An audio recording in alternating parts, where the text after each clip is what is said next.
चमत्कार आमच्यातलेच काही सुरत मार्गे गुवाहाटीला पालती पडली। ह्या कमळाबाईनं कटकारस्थान केलं, सेना फोडली, राष्ट्रवादी फोडली, संविधान पायदळी तोडवलं, लोकशाही पायदळी तोडवली। अहो फडणवीस साहेब, दाट टुकरून पोट भरत नसते, भाकरच खावी लागते। हम साथ साथ है, हम दिल दीजिए के सनम म्हणून मी ज्याला चलत होतो ते म्हणले हम आपके है कोण। कशी जग मारायची आता फडणवीस साहेबाचे 4-5 माणसं तर निश्चित वाहवाच करायला ठेवलेली ती रत्नागिरीची 2-4 आणि हिकडची। मी तुम्हाला जाहीर आवाहन करतो की ह्या पद्धतीची गुंडागिर्दी, या पद्धतीची झुंडशाही, या पद्धतीची हुकुमशाही जर अशीच चालू राहिली तर कदाचित सोपल साहेब उद्या श्वासाला लागण्यासाठी ऑक्सिजन सुद्धा आपल्याला मागून घ्यावं लागेल। साहेब श्वास घेऊ का म्हणून हसायचा किंवा विनोदाचा भाग नाही, ही वस्तुस्थिती आहे। मला वाटतं ह्या पद्धतीचे राजकारण, ह्या पद्धतीचा अतिरेक मी कायम म्हणत असतो, रावणाची सोन्याची लंका राहिली नाही, आपण की झाडकी पत्ती आहो। परमेश्वरानं आपल्याला सगळं दिलं असेल तर त्याचा माज कशामुळे करायचा? नम्रतेनं राहावं, प्रामाणिकपणे राहावं, प्रत्येकाकडून ही अपेक्षा असते। ह्याच मायबाप जनतेने जर आपल्या बाजूने कौल दिला असेल तर आपली जबाबदारी अधिकची आहे की ज्या जनतेने तळहाताच्या फोडाप्रमाणे आपल्याला सांभाळून आपलं नेतृत्व करण्यासाठी जर आपल्याला विधानसभेत पाठवलं असेल तर ह्या जनतेला कुठं दुःख होणार नाही, त्रास होणार नाही, वेदना होणार नाहीत, त्यांच्या जीवनात सुखाचे 2 क्षण आणता येतील, हे कर्तव्य समजून त्या लोकप्रतिनिधींना काम करणं अपेक्षित आहे। साहेब मी ही गुंडागर्दीच्या विरोधात संघर्ष केलाय, तसली गुंडागर्दी गाडूनच मी पुढे आलेलो आहे।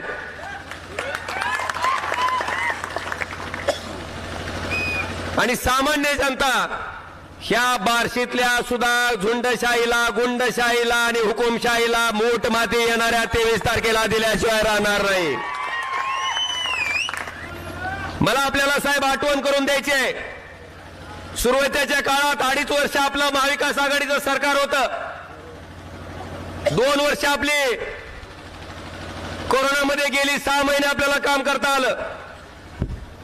त्यावेळेस आताचे आमदार साहेब, माझी मैत्री होती, मी काही ती नाकारत नाही, पण मी माणुसकी जपणारा माणूस, माझं पक्षाचं सरकार असताना सुद्धा त्यांना कधी विरोधी पक्षाचे आमदार आहेत असं जाणवू दिलं नाही। नेहमी हम साथ साथ है, हम दिल दे चुके सनम। आपलं मन साफ आहे, सरळ आहे। आणि चमत्कार आमच्यातलेच काही सुरत मार्गे गुवाहाटीला पालती पडली। ह्या कमळाबाईनं कटकारस्थान केलं, सेना फोडली, राष्ट्रवादी फोडली, संविधान पायदळी तोडवलं, लोकशाही पायदळी तोडवली। अहो फडणवीस साहेब, दाट टुकरून पोट भरत नसते, भाकरच खावी लागते। आता जनता दाखवल तुम्हाला भाकर काय असते ते।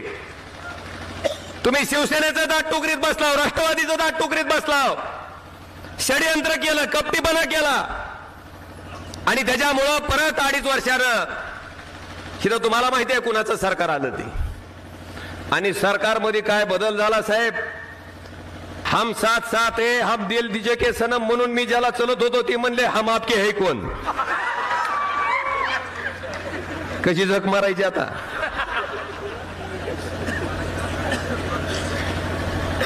जाऊ दे बाबा म्हणलं, काय जसं असेल तसं असेल, आपण तक्रार करणारा माणूस नाही। त्याही परिस्थितीत आपण आपलं प्रामाणिकपणे काम करत राहिलो। आज बांधवांनो आपण बघितलं असेल, आपला पक्ष सुरत मार्गे गुवाहाटीला ज्यांनी चोरून नेलाय, म्हणजे पक्ष कसला आहे? चोरलेला। आता मी तुमचा जर काय हाणलं चोरलंच म्हणायचं की. चोरलेल्या पक्षाचा एवढंच नाही, गंमत अशी आहे, बाळासाहेबाचा उद्धव साहेबाचा बाण सुद्धा काय झालाय, काय झालाय. आता चोरल्याला बाण घेऊन कोण आलाय ती तुम्ही बघायचं बाबा, मी सांगत नाही. तुम्ही मी ही कॅमेरावाली सुद्धा आहे तिथं, आपलं काय म्हणणं नाही. हा एवढं मात्र डंके की चोट पे सांगतो की ती होतं की एक फडणवीस साहेबाची 4-5 माणसं तर निश्चित वाहवा करायला ठेवलेली आहे ती. रत्नागिरीची 2-4 आणि हिकडची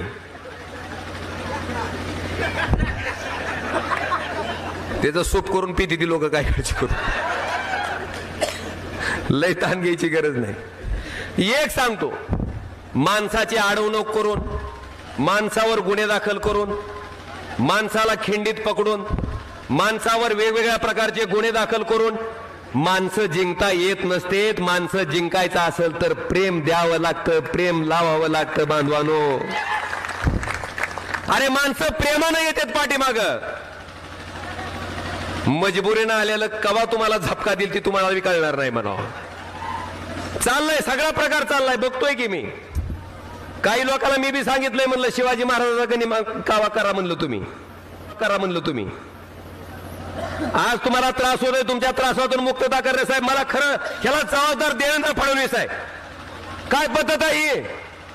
तुम्हाला विरोध करणारा माणूस असेल तर त्याच्या तुम्ही अँटी करप्शनच्या चौकशा लावता का? आणि ते टरबूज तिथून फोन करून सांगताय कारवाई कर. अरे मरुस तर सत्ता राहणार आहे का तुमच्याकडं? ताम्रपट घेऊन आलो का तुम्ही? तुम्हालाही कधी ना कधीतरी जावं लागणार आहे. ह्या सगळ्या पद्धतीचं राजकारण आपण मागच्या 5 वर्षात इथं बघितलंय.